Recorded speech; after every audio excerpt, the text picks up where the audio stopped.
Kwanza kabisa namshukuru sana Mheshimiwa Naibu Waziri Mheshimiwa Rama Kisuo kwa kufanya ziara nzuri wilayani kwetu hapa Arusha.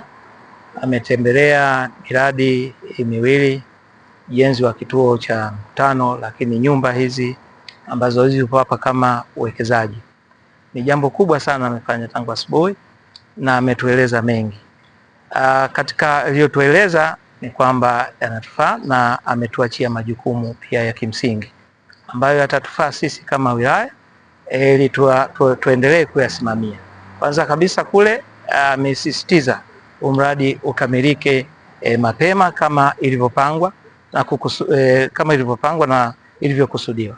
Lakini pia hapa kwenye nyumba hizi ametupongeza kwa maana ya kuendelea kuzitunza. Ni mradi wa siku nyingi na amesisitiza aina za utunzaji wa miradi kama hii.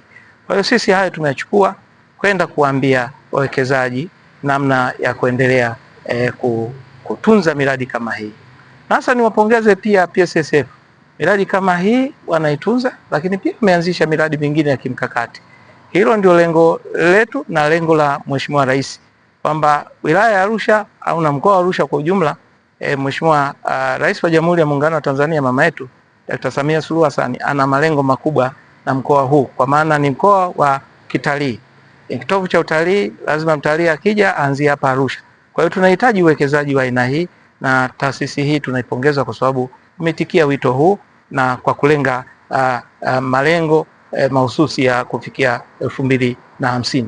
Kwa hiyo niseme tu tunakaribisha wawekezaji kuendelea kuwekeza Arusha kwa sababu Arusha ni salama na tulivu kama kawaida yetu.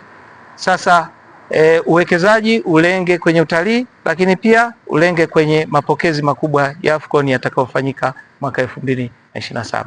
Na kwa niaba ya Mheshimiwa Mkuu wa Mkoa CPA Amos Gabriel Makalla na kwa niaba ya Mheshimiwa Rais wa Jamhuri ya Muungano wa Tanzania, tunaendelea kuwatakia mwaka mpya mwema wa 2026, lakini Tanzania ni moja.